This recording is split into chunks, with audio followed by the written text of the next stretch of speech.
Dia datang jumpa saya, dia kata, Ustaz, kami etis.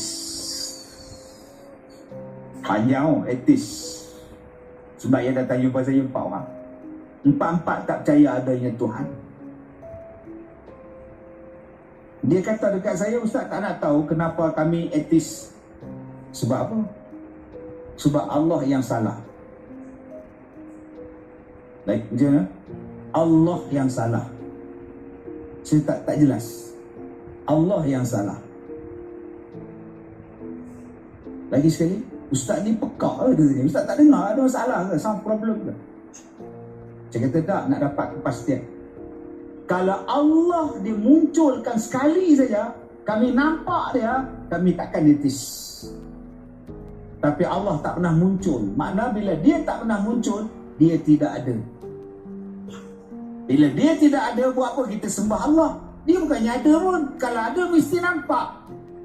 Wah.